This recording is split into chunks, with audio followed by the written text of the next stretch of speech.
Namaste, world raisers. Sabine and Roger here. Let's watch how Sadhguru and his wife Vijji met. A request by the Indian store. Yeah, looking forward to this. So 25 years ago today, Vijji attained Mahasamadhi. So we watched that video about her and her experience and all of that, and we absolutely fell in love with their love story. So let's continue and find out more.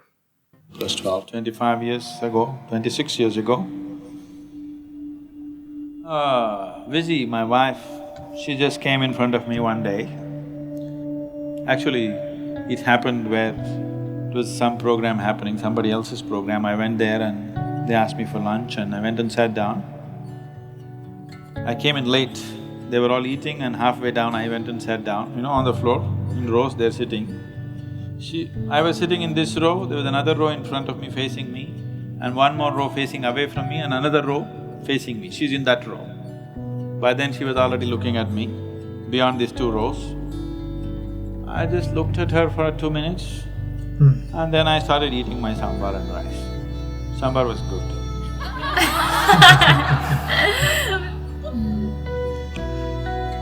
Then everybody started completing their meals before me because I came in late and I was eating late. Then she finished her meal, she washed her hands, she came and she sat in front of me and burst out crying. So I didn't look at her, I kept on eating. And I got up, I went and washed my hands and she came behind me. And she was still crying and crying and crying. Then she wanted to talk to me. I just wrote my home number and I gave it. And I said, only if I pick up, you speak. My dad picks up, don't speak.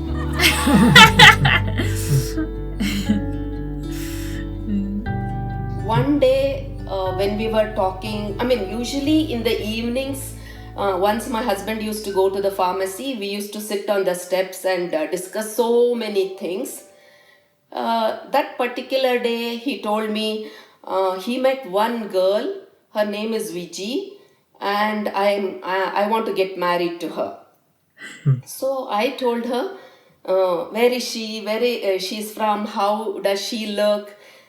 He said, no, I will bring her and introduce to you, and I want to inform my parents also. I'm informing you. So I told her, we will be very happy because we will have company, more than a friend. She'll be my co-sister. So I was very excited and eager to meet her. So I think after some time, he brought her to the shop where we have a medical store in Kalidasa Road. So first when I saw her, her simplicity and her smile somehow attracted to me. And much later, I did not even know that that day it was a festival and me and Vijji, we just rode up to Irpu, where there's a waterfall and a small Rameshwara temple. And when I went there in the evenings, I saw one of the quaintest arrangements that you can see, all green-fronted, small shops and little things.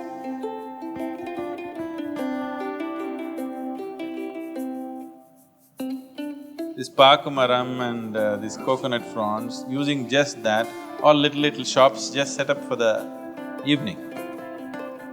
So this thing just was so enchanting. And then I asked, what is this all about? Then they said, it's Mahashivratri today. I did not even know because Mahashivratri was never celebrated in our homes for some reason. Then they asked, what is this festival about? They said, this is Shiva got married on this day. Then I told Vijji, okay, we're getting married today. Wow. He said, what? He said, yeah, I said, yes, we're getting married today right here. Wow, cool. Auspicious. He said, no, we have not told anybody. I said, no need to tell anybody, I'm telling you. And we just got married right there.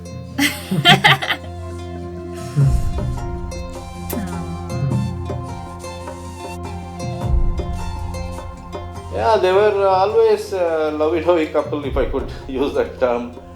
Always glued to each other, smiling, chatting, that sort of thing. They were, a very happy couple.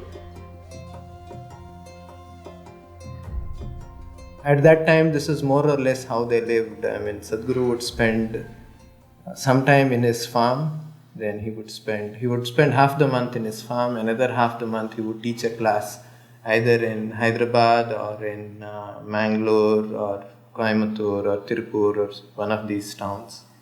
So every weekend Vijay would travel to the initiation from Mysore. There's a place called Handi Honda. Handi Honda means pig's place. On the west coast, there's a place called Handi Honda. So Handi Honda beach was my favorite beach.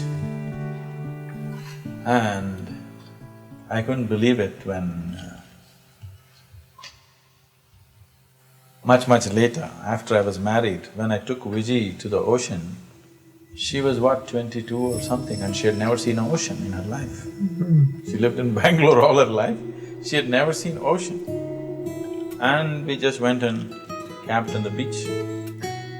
This west coast is so phosphorescent. The phosphorescence in some areas is so high. There's a full moon night, and as the night gets darker and the tides get bigger, it's like lit. It's like waves of phosphorus coming at you. She just looked at this and it just got her. Then we mostly sat through the whole night just looking at this thing, and after that she went mad about the ocean. She wanted to go to the ocean all the time. Where you want to go? She wanted to go to the ocean. She got addicted that night.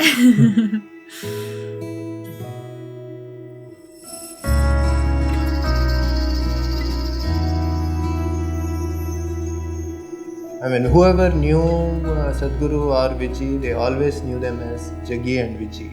They were always together everywhere in everything that they did, and because there were constantly people around Sadhguru, and their whole, there was no such thing as privacy for them. So it would be all kinds of talk. When you are there, it would be all kinds of talk, and they, it was almost that you didn't exist there, and everything that needed to happen. And constantly there was, so many things would come into focus, which, you can also say it's a part of the spiritual process, which would generally happen in a spiritual process.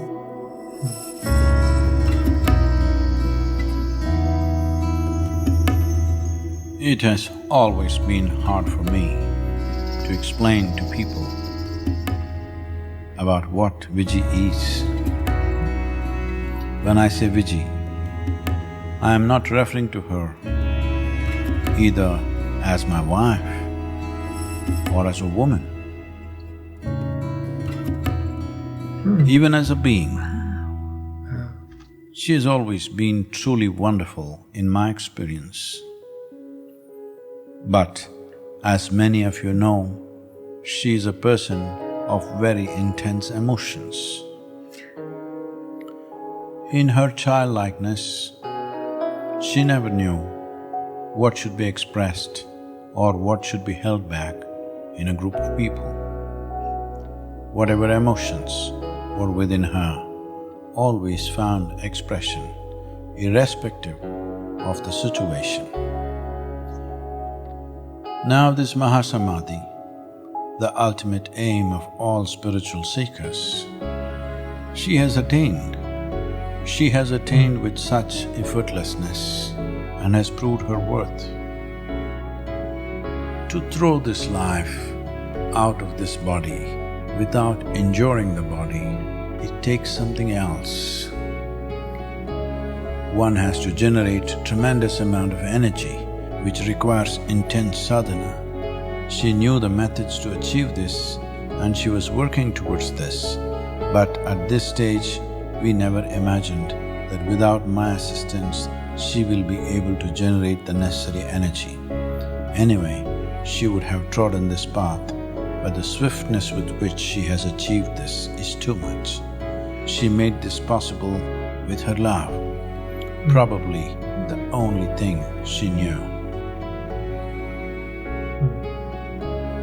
All her life, she was very proud that I am her husband, today I have to say that I am extremely proud that I happen to be her husband.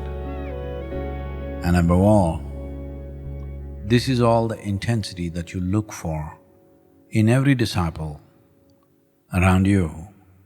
As a guru, this is of immense value too, because it is this level of intensity that you always look for. That's Vijji.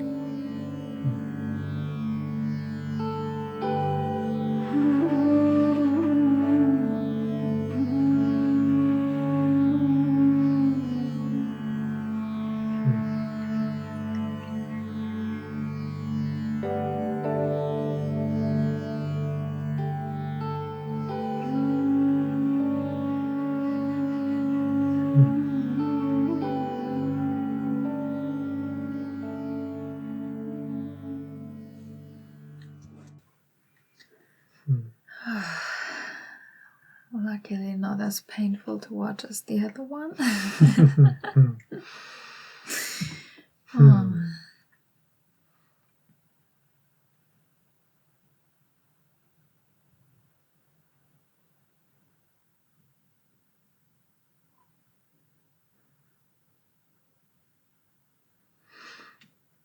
Yeah, beautiful. Loved it. More details and more tidbits about their life and their relationship together, and yeah, and being around Sadhguru, and how they're saying, no privacy. There was always, disciples and students and people around them at all times, and they had to, cope with that. So,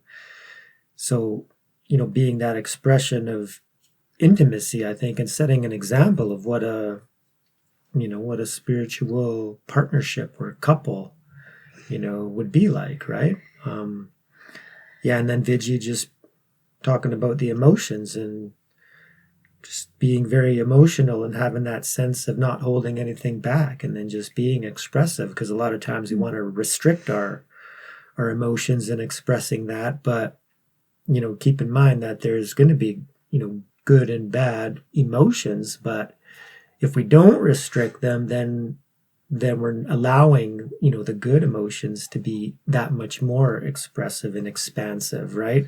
So it sounds like she was full of love, right? Full of compassion, and that, carried her through, right? To the final goal and the mission, like in the previous video, talking about, once that fire was lit inside of her, there was no stopping it, right? So Mahasamadhi, yeah, the full liberation. Yeah, that's something that's the goal. That's the aim of spiritual life. Yeah, to escape from samsara or whatever goal you're talking about. Heaven, right? Transcendence, illumination, enlightenment. Yeah, they're all just words pointing at the experience of transcending the body and going beyond. So, yeah, so beautiful. I think it's wonderful.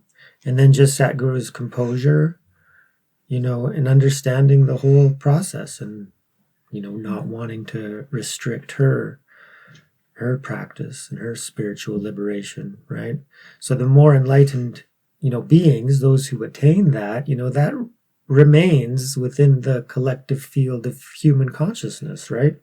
It's one infinite field of consciousness, and those spiritual beings who attain that, they still remain, and we still have access to them. So they help, raise the field, right?